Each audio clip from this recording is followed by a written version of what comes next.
আসসালামু আলাইকুম। আমি মোহাম্মদ তৌহিদুল ইসলাম, প্রভাষক পদার্থবিজ্ঞান, Samjali school and college, Doarabazar, Sunamganj. Science education কেয়ারের পক্ষ থেকে সবাইকে স্বাগত জানাচ্ছি। আজকে যে বিষয়টা নিয়ে আলোচনা করব, নিউটনিয়ান বলবিদ্যা, লেকচার 4। যে টপিকস গুলো থাকছে, কেন্দ্রমুখী বল এবং ব্যাংকিং কোণের রাশিমালা। শুরু করা যাক। কেন্দ্রমুখী বল কাকে বলে? যখন কোনো বস্তু বৃত্তাকার পথে ঘুরতে থাকে, তখন যে বল বস্তুর উপর ওই বৃত্তের কেন্দ্র অভিমুখে ক্রিয়া করে বস্তুটিকে বৃত্তাকার পথে গতিশীল রাখে, তাকে কেন্দ্রমুখী বল বলে। অর্থাৎ বৃত্তাকার পথে ঘূর্ণায়মান কোনো বস্তু এর কেন্দ্রের দিকে যে বল লাভ করে, সেটাকেই বলা হচ্ছে কেন্দ্রমুখী বল। কেন্দ্র বিমুখী বল। যখন কোনো বস্তু বৃত্তাকার পথে ঘুরতে থাকে, তখন যে বল ওই বৃত্তের কেন্দ্রের বিপরীত দিকে প্রয়োগ করে তাকে কেন্দ্র বিমুখী বল বলে। এম ভরের বস্তু আর ব্যাসার্ধের বৃত্তাকার পথে ভি সমদ্রুতিতে ঘুরতে থাকলে তার কেন্দ্র বিমুখী বল সমান M V square by R. আমরা জানি কেন্দ্রমুখী ত্বরণ এ সমান V square by R. V সমান আমরা জানি omega R, V square equal omega square R square. অতএব এ সমান লিখতে পারি ওমেগা স্কোয়ার আর। কেন্দ্রমুখী বল এফ সমান এম এ, এর মান ভি স্কোয়ার বাই আর বসিয়ে দিলাম। M V square by R, V এর মানটা এখানে বসিয়ে দিই, ভি সমান ওমেগা আর। তাহলে এফ সমান হচ্ছে এম ওমেগা স্কোয়ার আর। এটি কেন্দ্রমুখী বলের সমীকরণ। এরপর বাঁকা পথে সাইকেল আরোহীর উলম্বের সাথে হেলানো কোণের রাশিমালা নির্ণয় করব।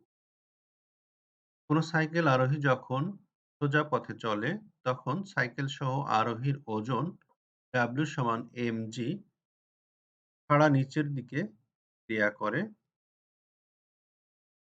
এবং রাস্তার প্রতিক্রিয়া আর খাড়া উপরের দিকে ক্রিয়া করে। রাস্তার বাঁক নিতে হলে সাইকেল আরোহীকে বাঁকের ভিতরের দিকে কাত হয়ে বাঁক নিতে হয়। রাস্তার বাঁক নিতে হলে সাইকেল আরোহীকে বৃত্তাকার গতিসম্পন্ন হতে হয় এবং এর জন্য কেন্দ্রমুখী বলের প্রয়োজন হয়। কেন্দ্রমুখী বলের ওজন ডাব্লিউ এবং রাস্তার প্রতিক্রিয়া বল আর হতে সংগৃহীত হয়। যেহেতু ওজন সর্বদা ভরকেন্দ্র হতে খাড়া নিচের দিকে ক্রিয়া করে, কাজেই আর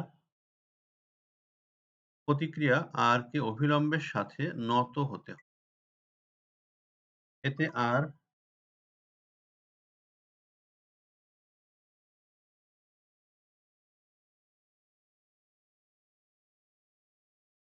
এই কেন্দ্রমুখী বল ওজন ডাব্লিউ এবং রাস্তার প্রতিক্রিয়া আর হতে সংগৃহীত হয়।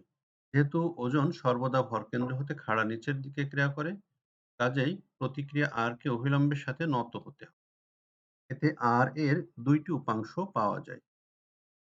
একটি হচ্ছে উলম্ব উপাংশ,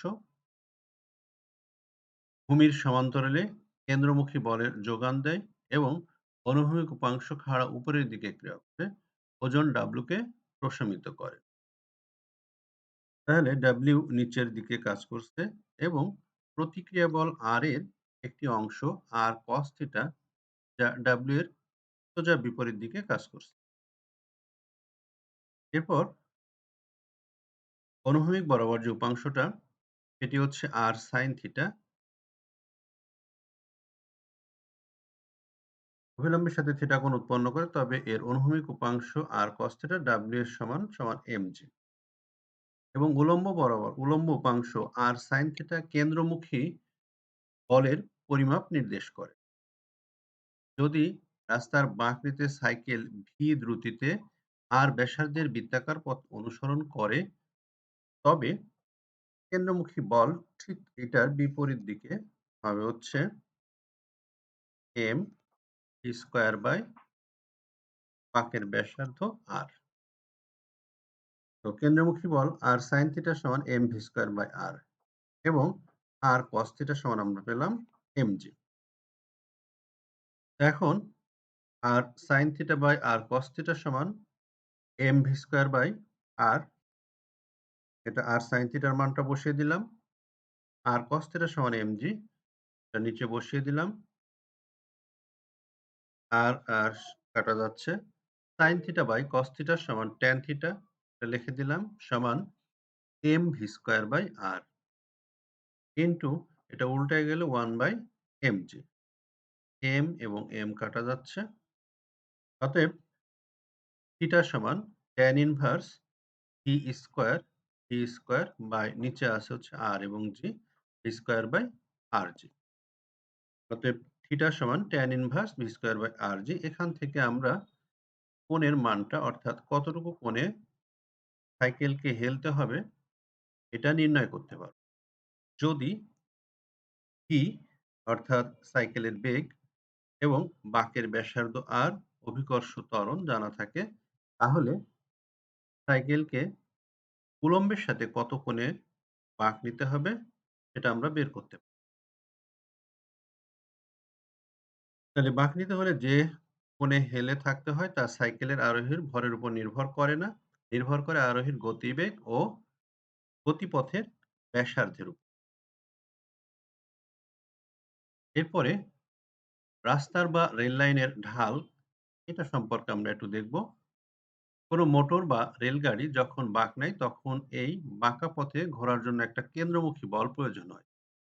এই কেন্দ্রমুখী বল না পাওয়া গেলে গাড়ি জড়তার কারণে বাঁকা পথে স্পর্শক বরাবর চলে যাবে। অনেক সময় গাড়ি উল্টে যায়। সমতল পথে বাঁক নেওয়ার সময় গাড়ির চাকা ও রাস্তার মধ্যবর্তী ঘর্ষণ বল এই কেন্দ্রমুখী বল সরবরাহ করে। কিন্তু ঘর্ষণ বলের মান তথা কেন্দ্রমুখী বলের মান খুব কম হয়, গাড়ি বেশি জোরে বাঁক নিতে পারে না।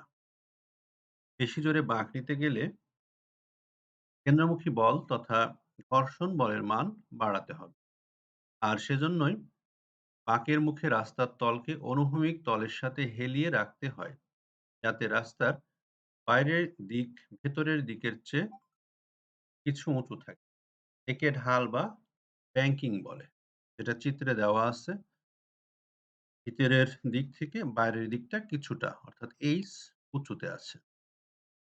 অনুভূমিক রেখার সাথে ওই জায়গায় দুপাশের যে কোণ উৎপন্ন করে তাকে ব্যাংকিং কোণ বলে। কোণটাকে বলা হচ্ছে ব্যাংকিং কোণ।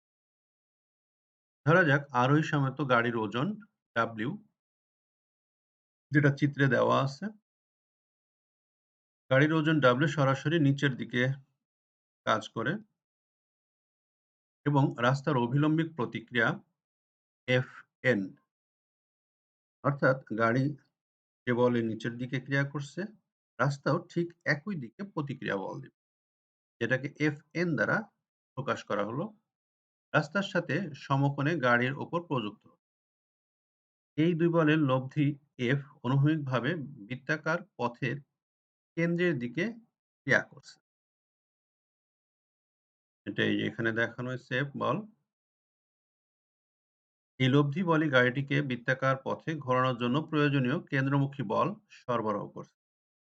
এখন চিত্র থেকে F/W সমান tan θ, এখানে থিটা হচ্ছে ব্যাংকিং কোণ।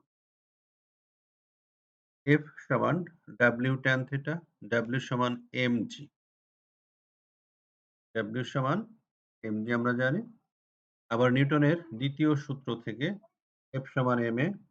তো এখান থেকে যেহেতু কেন্দ্রমুখী বল, সেহেতু F সমান লিখতে পারি mv²/r। তো F সমান যেহেতু W tan θ ছিল, অর্থাৎ mg tan θ, F এর মানটা এখানে আমরা আবার বসিয়ে দিই। mg tan θ সমান mv²/r। তাহলে tan θ সমান হচ্ছে v²/r t। এখান থেকে আমরা ব্যাংকিং কোণের মানটা নির্ণয় করতে পারব। তো পূর্বের যে সমীকরণটা ছিল ৪.৪১ নং সমীকরণ থেকে দেখা যাচ্ছে যে রাস্তার ব্যাংকিং গাড়ির দ্রুতি ও বাঁকের ব্যাসার্ধের উপর নির্ভর করে, গাড়ির ভরের উপরে নির্ভর করে না। এখন ধরা যাক ব্যাংকিং কোণ থিটা, রাস্তার প্রস্থ যদি হয় O থেকে B পর্যন্ত D এবং রাস্তার ভেতরের প্রান্ত থেকে বাইরের প্রান্তের উচ্চতা h হলে sin থিটা সমান h/d এবং রাস্তার এক প্রান্তের উচ্চতাটা এখান থেকে আমরা বের করতে পারবো h সমান d/sin থিটা। আজকের ক্লাস এ পর্যন্তই। সবাইকে ধন্যবাদ জানিয়ে শেষ করছি।